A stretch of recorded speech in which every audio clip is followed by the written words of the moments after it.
অসম্ভব, আমি বিয়ে করব না। অপুর কথা শুনে অপুর মা কাঁদো কাঁদো গলায় বলল, এবার শেষ, আর তোকে কখনো অনুনয় বিনয় করব না। আমার শেষ শেষ বলতে বলতে 7 বার মেয়ে দেখিয়েছ, প্রতিটি মেয়ে আমাকে রিজেক্ট করেছে। আমি তো একটা মানুষ, আমার কি প্রেস্টিজ বলতে কিছু নেই? আমি আর অপমানিত হতে পারবো না। তুই কি তোর মায়ের কষ্টটা বুঝবি না? তোর মাকে এই বুড়ো বয়সে একটু শান্তি দিবি না? মা, তোমার জন্য কাজের মেয়ে রেখেছি, তোমার সংসারে কোনো কাজ করতে হয় না, তাহলে অশান্তি কোথায়? আমি নাতি নাতনির মুখ দেখতে চাই। মা, আমি আর অপমানিত হতে পারবো না, দয়া কর, এই বৃদ্ধ মাটাকে দয়া কর, এবারের মতো প্লিজ। মায়ের এমন আকুতি মিনতি দেখে শেষ পর্যন্ত অপু মেয়ে দেখতে যেতে রাজি হলো। কোহিনুর বেগমের মুখে হাসি ফুটলো। পরদিন রেস্টুরেন্টে পাশাপাশি বসে আছে মা ছেলে। পাত্রে ইভা বাঁকা চোখে অপুর পা থেকে মাথা পর্যন্ত বারবার ঘুরিয়ে ঘুরিয়ে দেখছে। অপু কিছুটা বিব্রত বোধ করলো। তার মায়ের কানের কাছে মুখ নিয়ে বলল, মা, ও একা এসেছে কেন?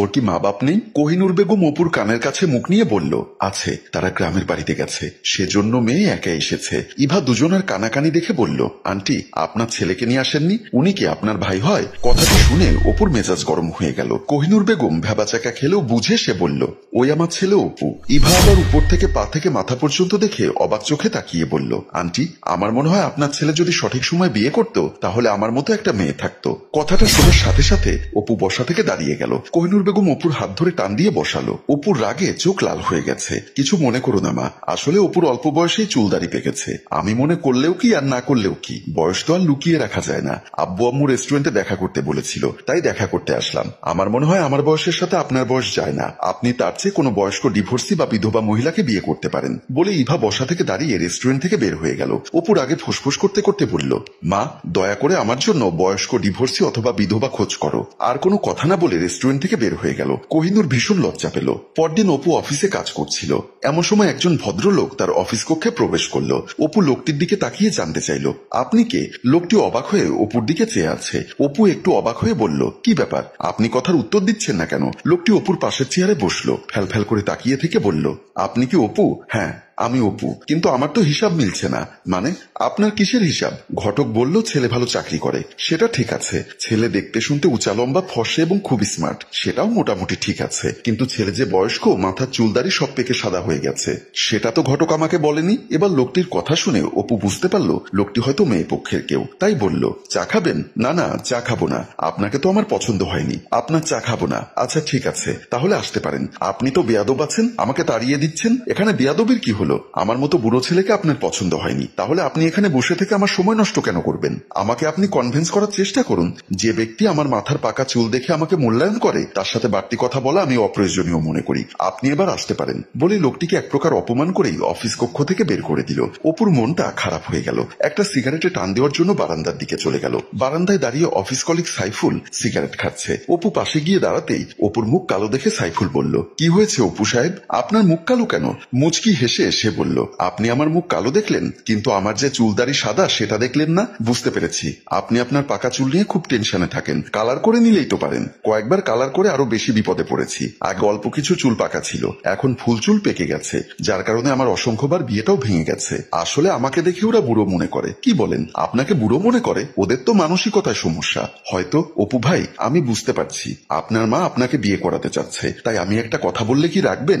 বলুন কি কথা? আমার একটা চাচাতো বোন আছে, ওর মন মানসিকতা ভালো। আপনি যখন ভালো মানুষ, আমার বোনের মনটাও ঠিক তেমন ভালো। চাচা আপনার দিক থেকে একটু অর্থনৈতিকভাবে দুর্বল, আপনি কি আমার চাচাতো বোনকে দেখতে যাবেন? মন মানসিকতা ভালো, এই কথাটি শুনে অপু সাইফুলের কথায় রাজি হয়ে গেল। পরদিন মাহিম সাহেবের মেয়েকে দেখতে আসলো।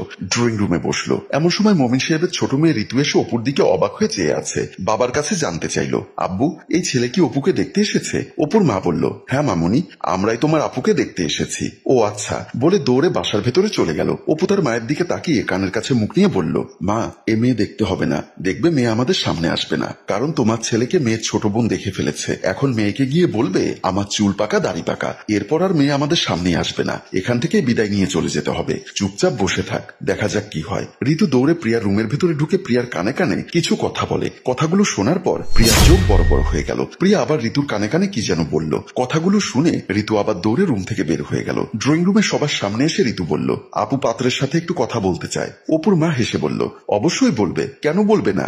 অপু, যাও আমার হবু বৌমার সাথে কথা বলে এসো। মোমিন সাহেব বলল, ঋতু, তোমার অপু ভাইয়াকে বাসার ভেতরে নিয়ে যাও। অপু তার মায়ের দিকে তাকাতেই অপুর মা চোখের ইশারায় যেতে বলল। অপু কিছুটা অনিচ্ছা থাকা সত্ত্বেও ঋতুর সাথে বাসার ভেতরে চলে গেল। অপু বেডরুমের ভেতরে ঢুকতেই বিছানা থেকে উঠে প্রিয়া সালাম দিল। অপু সালামের উত্তর দিল। প্রিয়া অপুর চারপাশ ঘুরে দেখছে। অপু প্রচন্ড বিব্রত বোধ করছে। হঠাৎ কিছুটা উচ্চস্বরে বলল, আপনি এভাবে আমাকে কি দেখছেন? যার সাথে সারাটা জীবন কাটাবো তাকে একটু ভালোভাবে দেখতে হবে না? দেখা হয়েছে, এবার বলুন বাসার ভেতরে ডাকলেন কেন? আপনাকে ভালো করে দেখার জন্য।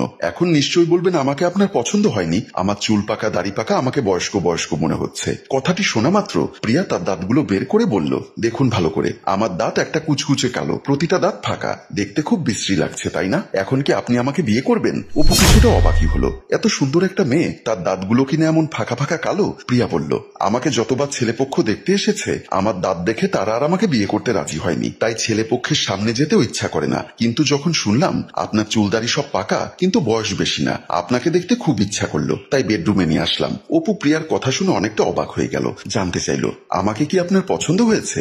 আপনার কি মনে হয় আপনার সাদা চুলের কারণে কি আমি আপনাকে রিজেক্ট করব? তেমনটা তো সব মেয়েরাই করেছে। এখন আপনি বলুন, আমার কালো দাঁত দেখার পর কি আমাকে আপনি বিয়ে করবেন? আমি তোমাকে বিয়ে করব, তুমি বিয়ের জন্য প্রিপারেশন নাও। বলে অপু বেডরুম থেকে বেরিয়ে গেল। প্রিয়ার মুখে হাসি ফুটল। এদিকে অপুর মা টেনশন করছে, ভাবছে বারবার ছেলেটির বিয়ে ভেঙে যাচ্ছে। আজও যদি ছেলেটাকে মেয়েটা অপমান করে। এমন সময় অপু ড্রয়িং রুমে প্রবেশ করে মায়ের পাশে দাঁড়িয়ে বলল, মা, মেয়ে আমাকে পছন্দ করেছে। কথাটি শুনে অপুর মায়ের মুখে হাসি ফুটল। মোমিন সাহেব অবাক হয়ে বলল, আমি জীবনে কোনো পাত্রের মুখে প্রথম এ ধরনের কথা শুনলাম। অপুর মা বলল, আপনি অবাক হচ্ছেন? অবাক হওয়ারই কথা। আমার ছেলেটার তেমন বয়স না, ছোটবেলায় টাইফয়েড জ্বর হওয়ার কারণে অল্প বয়সে চুল পেকে গেছে, যে কারণে কোনো মেয়েই আমার ছেলেকে পছন্দ করছিল না।